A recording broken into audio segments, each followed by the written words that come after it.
अध्याय 31। मिद्यानियों से बदला लेना।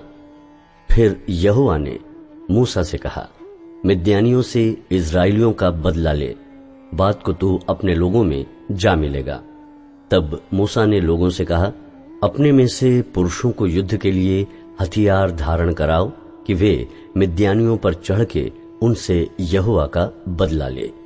इजराइल के सब गोत्रों में से प्रत्येक गोत्र के 1,000 पुरुषों को युद्ध करने के लिए भेजो। तब इजराइल के सब गोत्रों में से प्रत्येक गोत्र के 1,000 पुरुष चुने गए, अर्थात युद्ध के लिए हथियारबंद 12,000 पुरुष। प्रत्येक गोत्र में से उन 1,000 पुरुषों को और एलियाजर याजक के पुत्र पिनहास को मूसा ने युद्ध करने के लिए भेजा, और उसके हाथ में पवित्र स्थान के पात्र और वे तुरहियां थी जो सांस बांध बांध कर फूंकी जाती थी। और जो आज्ञा यहोवा ने मूसा को दी थी उसके अनुसार उन्होंने मिद्यानियों से युद्ध करके सब पुरुषों को घात किया। और दूसरे जूझे हुओं को छोड़ उन्होंने एबी, रेकेम, सूर, हूर और रेबा नामक मिद्यान के 5 राजाओं को घात किया, और बोर के पुत्र बिलाम को भी उन्होंने तलवार से घात किया। और इजराइलियों ने मिद्यानी स्त्रियों को बाल बच्चों समेत बंदी बना लिया, और उनके गाय बैल, भेड़ बकरी और उनकी सारी संपत्ति को लूट लिया, और उनके निवास के सब नगरों और सब छावनियों को फूंक दिया। तब वे क्या मनुष्य क्या पशु सब बंदियों और सारी लूटपाट को लेकर यरीहो के पास की यरदन नदी के तट पर मोआब के अराबा में छावनी के निकट मूसा और एलियाजर याजक और इस्राएलियों की मंडली के पास आए। सेना की वापसी। तब मूसा और एलियाजर याजक और मंडली के सब प्रधान छावनी के बाहर उनका स्वागत करने को निकले। और मूसा सहस्त्रपति, शतपति आदि सेनापतियों से जो युद्ध करके लौटे आते थे क्रोधित होकर कहने लगा, क्या तुमने सब स्त्रियों को जीवित छोड़ दिया? देखो, बिलाम की सम्मति से पोर के विषय में इजराइलियों से यहोवा का विश्वासघात इन्हीं ने कराया, और यहोवा की मंडली में मरी फैली। इसलिए अब बाल बच्चों में से हर एक लड़के को और जितनी स्त्रियों ने पुरुष का मुंह देखा हो उन सबों को घात करो, परंतु जितनी लड़कियों ने पुरुष का मुंह न देखा हो उन सबों को तुम अपने लिए जीवित रखो।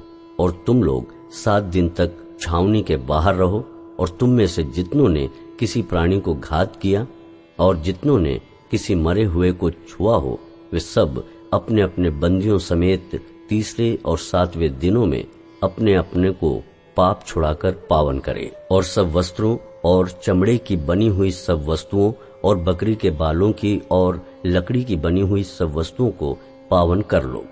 तब एलियाजर याजक ने सेना के उन पुरुषों से जो युद्ध करने गए थे कहा, व्यवस्था की जिस विधि की आज्ञा यहोवा ने मूसा को दी है वो ये है, सोना, चांदी, पीतल, लोहा, टीन और सीसा, जो कुछ आग में ठहर सके उसको आग में डालो, तब वो शुद्ध ठहरेगा। तो भी वो अशुद्धता से छुड़ाने वाले जल के द्वारा पावन किया जाए, परंतु जो कुछ आग में न ठहर सके उसे जल में डुबाओ। और 7वें दिन अपने वस्त्रों को धोना, तब तुम शुद्ध ठहरोगे, और तब छावनी में आना। लूट का बंटवारा। फिर यहोवा ने मूसा से कहा, एलियाजर याजक और मंडली के पितरों के घरानों के मुख्य मुख्य पुरुषों को साथ लेकर तू लूट के मनुष्यों और पशुओं की गिनती कर। तब उनको आधा आधा करके एक भाग उन सिपाहियों को जो युद्ध करने को गए थे और दूसरा भाग मंडली को दे। फिर जो सिपाही युद्ध करने को गए थे उनके आधे में से यहोवा के लिए क्या मनुष्य, क्या गाय बैल, क्या गधे, क्या भेड़ बकरियां 500 के पीछे एक को कर मानकर ले, और यहोवा की भेंट करके एलियाजर याजक को दे दे। फिर इजराइलियों के आधे में से क्या मनुष्य, क्या गाय बैल, क्या गधे, क्या भेड़ बकरियां, क्या किसी प्रकार का पशु 50 पीछे एक लेकर यहोवा के निवास की रखवाली करने वाले लेवियों को दे। यहोवा की आज्ञा के अनुसार जो उसने मूसा को दी, मूसा और एलियाजर याजक ने किया। जो वस्तुएं सेना के पुरुषों ने अपने अपने लिए लूट ली थीं, उनसे अधिक की लूट ये थी, अर्थात 6,75,000 भेड़ बकरियां, 72,000 गाय बैल, 61,000 गधे, और मनुष्यों में से जिन स्त्रियों ने पुरुष का मुंह नहीं देखा था वो सब 32,000 थी। और इसका आधा अर्थात उनका भाग जो युद्ध करने को गए थे, उसमें भेड़ बकरियां 3,37,500, जिनमें से 650 भेड़ बकरियां यहोवा का कर ठहरी, और गाय बैल 36,000, जिनमें से 72 यहोवा का कर ठहरे, और गधे 30,500, जिनमें से 61 यहोवा का कर ठहरे, और मनुष्य 16,000, जिनमें से 32 प्राणी यहोवा का कर ठहरे। इस कर को जो यहोवा की भेंट थी, मूसा ने यहोवा की आज्ञा के अनुसार एलियाजर याजक को दिया। इस्राएलियों की मंडली का आधा 3,37,500 भेड़ बकरियां, 36,000 गाय बैल, 30,500 गधे और 16,000 मनुष्य हुए। इस आधे में से जिसे मूसा ने युद्ध करने वाले पुरुषों के पास से अलग किया था, यहोवा की आज्ञा के अनुसार मूसा ने क्या मनुष्य क्या पशु 50 पीछे एक लेकर यहोवा के निवास की रखवाली करने वाले लेवियों को दिया। तब सहस्त्रपति, शतपति आदि जो सरदार सेना के हजारों के ऊपर नियुक्त थे, वे मूसा के पास आकर कहने लगे, जो सिपाही हमारे अधीन थे उनकी तेरे दासों ने गिनती ली और उनमें से एक भी नहीं घटा। इसलिए पायजेब, कड़े, मुंदरियां, बालियां, बाजूबंद, सोने के जो गहने जिसने पाया है, उनको हम यहोवा के सामने अपने प्राणों के निमित्त प्रायश्चित करने को यहोवा की भेंट करके ले आए हैं। तब मूसा और एलियाजर याजक ने उनसे वे सब सोने के नक्काशीदार गहने ले लिए, और सहस्त्रपतियों और शतपतियों ने जो भेंट का सोना यहोवा की भेंट करके दिया, वो सब का सब 16,750 शेकेल था। योद्धाओं ने तो अपने अपने लिए लूट ले ली थी। ये सोना मूसा और एलियाजर याजक ने सहस्त्रपतियों और शतपतियों से लेकर मिलाप वाले तंबू में पहुंचा दिया कि इजराइलियों के लिए यहोवा के सामने स्मरण दिलाने वाली वस्तु ठहरे। अध्याय 32। 2.5 गोत्र का यर्दन के इसी पार बस जाना। रूबेनियों और गादियों के पास बहुत से जानवर थे। जब उन्होंने याजेर और गिलाद देशों को देखकर विचार किया कि वो पशुओं के योग्य देश हैं, तब मूसा और एलियाजर याजक और मंडली के प्रधानों के पास जाकर कहने लगे, अतारोत, दिबोन, याजेर, निम्रा, हेशबोन, एलाले, सबाम, नबो और बोन नगरों का देश, जिस पर यहोवा ने इज़राइल की मंडली को विजय दिलवाई है, वो पशुओं के योग्य है और तेरे दासों के पास पशु हैं।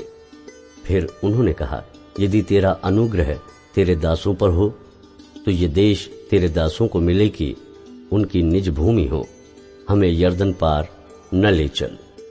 मूसा ने गादियों और रूबेनियों से कहा, जब तुम्हारे भाई युद्ध करने को जाएंगे तब क्या तुम यहाँ बैठे रहोगे?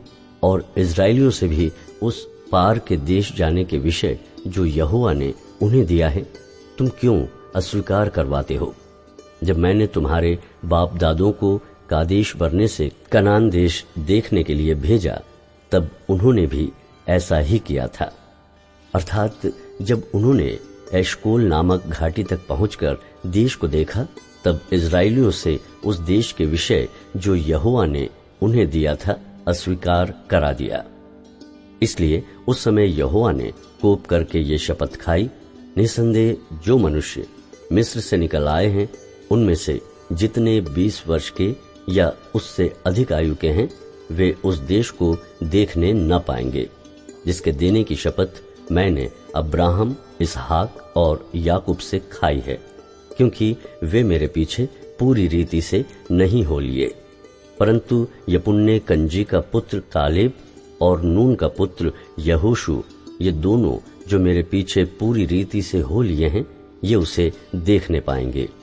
अतः यहोवा का कोप इस्राएलियों पर भड़का, और जब तक उस पीढ़ी के सब लोगों का अंत ना हुआ जिन्होंने यहोवा के प्रति बुरा किया था, तब तक अर्थात 40 वर्ष तक वो उन्हें जंगल में मारे मारे फिराता रहा। और सुनो, तुम लोग उन पापियों के बच्चे होकर इसीलिए अपने बाप दादों के स्थान पर प्रकट हुए हो कि इस्राएल के विरुद्ध यहोवा के भड़के हुए कोप को और भी भड़काओ। यदि तुम उसके पीछे चलने से फिर जाओ तो वो फिर हम सबों को जंगल में छोड़ देगा। इस प्रकार तुम इन सारे लोगों का नाश कराओगे। तब उन्होंने मूसा के और निकट आकर कहा, हम अपने पशुओं के लिए यहीं भेड़शाला बनाएंगे और अपने बाल बच्चों के लिए यहीं नगर बसाएंगे, परंतु स्वयं इस्राएलियों के आगे आगे हथियार बंद तब तक चलेंगे जब तक उनको उनके स्थान में न पहुंचा दे। परंतु हमारे बाल बच्चे इस देश के निवासियों के डर से गढ़ वाले नगरों में रहेंगे, परंतु जब तक इस्राएली अपने अपने भाग के अधिकारी न हो तब तक हम अपने घरों को न लौटेंगे। हम उनके साथ यरदन पार या कहीं आगे अपना भाग न लेंगे, क्योंकि हमारा भाग यरदन के इसी पार पूरब की ओर मिला है। तब मूसा ने उनसे कहा, यदि तुम ऐसा करो, अर्थात यदि तुम यहोवा के आगे आगे युद्ध करने को हथियार बांधो और हर एक हथियार बंद यरदन के पार तब तक चले जब तक यहोवा अपने आगे से अपने शत्रुओं को न निकाले और देश यहोवा के वश में न आए, तो उसके पीछे तुम यहाँ लौटोगे और यहोवा के और इस्राएल के विषय निर्दोष ठहरोगे, और यह देश यहोवा के प्रति तुम्हारी निज भूमि ठहरेगा। और यदि तुम ऐसा न करो तो यहोवा के विरुद्ध पापी ठहरोगे, और जान रखो कि तुमको तुम्हारा पाप लगेगा। तुम अपने बाल बच्चों के लिए नगर बसाओ और अपनी भेड़ बकरियों के लिए भेड़शाला बनाओ, और जो तुम्हारे मुंह से निकला है वही करो। तब गादियों और रूबेनियों ने मूसा से कहा, अपने प्रभु की आज्ञा के अनुसार तेरे दास करेंगे। हमारे बाल बच्चे, स्त्रियां, भेड़ बकरी आदि सब पशु तो यहीं गिलाद के नगरों में रहेंगे, परंतु अपने प्रभु के कहे के अनुसार तेरे दास सब के सब युद्ध के लिए हथियार बंद यहोवा के आगे आगे लड़ने को पार जाएंगे। तब मूसा ने उनके विषय में एलियाजर याजक और नून के पुत्र यहोशू और इस्राएलियों के गोत्रों के पितरों के घरानों के मुख्य मुख्य पुरुषों को ये आज्ञा दी कि यदि सब गादी और रूबेनी पुरुष युद्ध के लिए हथियार बंद तुम्हारे संग यरदन पार जाएं और देश तुम्हारे वश में आ जाए, तो गिलाद देश उनकी निज भूमि होने को उन्हें देना। परंतु यदि वे तुम्हारे संग हथियार बंद पार न जाएं, तो उनकी निज भूमि तुम्हारे बीच कनान देश में ठहरे। तब गादी और रूबेनी बोल उठे, यहोवा ने जैसा तेरे दासों से कहलाया है वैसा ही हम करेंगे। हम हथियार बंद यहोवा के आगे आगे उस पार कनान देश में जाएंगे, परंतु हमारी निज भूमि यरदन के इसी पार रहे। तब मूसा ने गादियों और रूबेनियों को और यूसुफ के पुत्र मनश्शे के आधे गोत्रियों को एमोरियों के राजा सीहोन और बाशान के राजा ओग दोनों के राज्यों का देश, नगरों और उनके आसपास की भूमि समेत दे दिया। तब गादियों ने दीबोन, अतारोत, एरोएर, अत्रोत, शोपान, याजेर, योगबहा, बेतनिम्रा और बेथारन नामक नगरों को दृढ़ किया और उनमें भेड़ बकरियों के लिए भेड़शाला बनाए। और रूबेनियों ने हेशबोन, एलाले और किरियातैम को, फिर नबो और बालमोन के नाम बदलकर उनको और सिबमा को दृढ़ किया, और उन्होंने अपने दृढ़ किए हुए नगरों के और नाम रखे। और मनश्शे के पुत्र माकीर के वंश वालों ने गिलाद देश में जाकर उसे ले लिया, और जो एमोरी उसमें रहते थे उनको निकाल दिया। तब मूसा ने मनश्शे के पुत्र माकीर के वंश को गिलाद दे दिया और वे उसमें रहने लगे। और मनश्शे याईर ने जाकर गिलाद की कितनी बस्तियां ले ली और उनके नाम हव्वातेईर रखे। और नोबह ने जाकर गांवों समेत कनात को ले लिया और उसका नाम अपने नाम पर नोबह रखा।